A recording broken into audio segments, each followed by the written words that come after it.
गाय को माता मानते हैं। बताइए, सोचिए, कोई जानवर किसी इंसान की माता हो सकती है? ज़रा दिमाग है आपको कि गोबर भरा हुआ है आप में, मगर पगलेटी भरी हुई है, माता माता माता, पागलों जैसे चिल्ला रहे हैं और पकड़। मैंने तो देखिए साफ साफ कह दिया, मैं साइंटिफिक आदमी हूँ, मैं गाय को माता नहीं मानता हूँ। जैसे घोड़ा है या कुत्ता है वैसे गाय है, एक जानवर है। और दुनिया खाती है गाय बीफ, अमेरिका खाती है, यूरोप खाती है, अफ्रीका खाते हैं, चाइना, रशिया, ऑस्ट्रेलिया, इवन ये अफगानिस्तान, पाकिस्तान, थाईलैंड, हमारे हिंदुस्तान में भी। अभी मैं केरल होके आया हूँ तो मैंने वहाँ बीफ खाया। क्या कोई बुरी चीज़ नहीं है? दुनिया खाती है। आप वो सब बुरे लोग हैं, आप ही साधु संत हैं।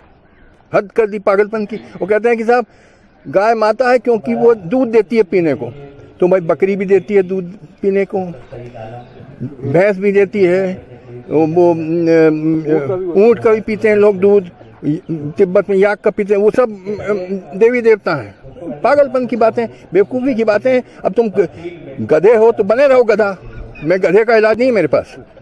गाय को माता मानना और पूजा करना निहायत बेवकूफ़ी की बात है।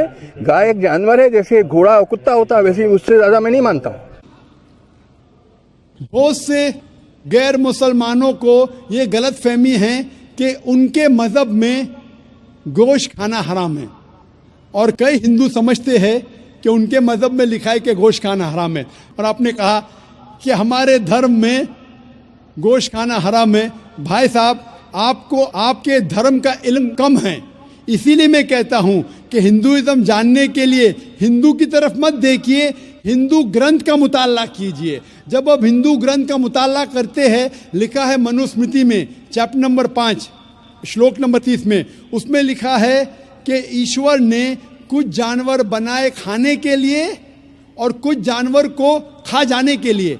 God has created some animals to eat and some to be eaten. अगर आप उस जानवर को खाते हैं जिन जानवर को खुदा ने बनाया है खा जाने के लिए, तो आप गुनाह नहीं कर रहे। If you are eating the animals who God has created to be eaten, you are not doing a सिन।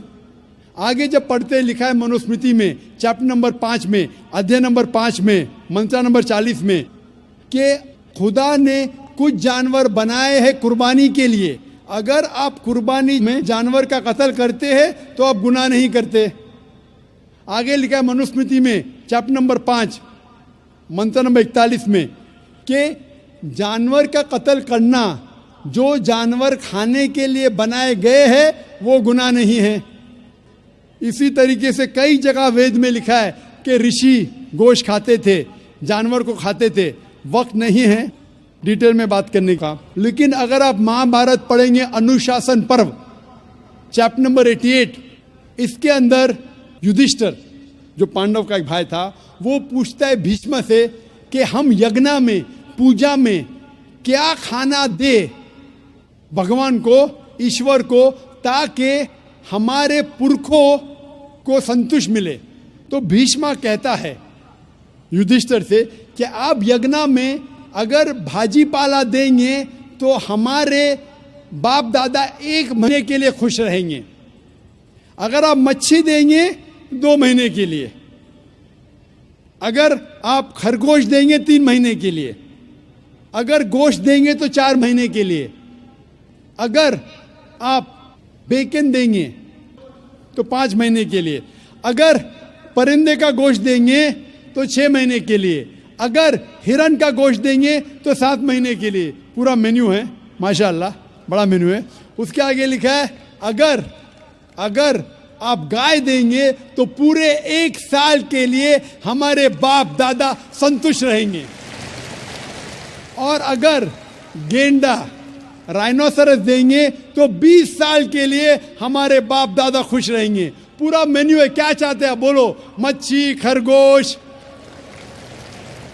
क्या चाहते हैं बोलो? ये आपके ग्रंथ में लिखा है, मेरे ग्रंथ में नहीं। हमारे ग्रंथ में सब चीज खाने की इजाजत नहीं, सिर्फ वो चीज जो हमारे लिए हलाल है। इसी तरीके से बाइबल में भी लिखा है आप गोश्त खा सकते। अक्सर धर्म की किताबों में लिखा है कि आप गोश्त खा सकते हैं। आप मेरा अगर एक डिबेट देखेंगे जिसका मौजू था is eating non vegetarian food permitted और prohibited for a human being? क्या इंसान के लिए गोश्त खाना हलाल है या हराम है? और मैंने डिबेट किया था एक जैन के साथ जिसका नाम था रश्मिबाई झवेरी। वो इंडियन वेजिटेरियन कांग्रेस का सदर था, प्रेसिडेंट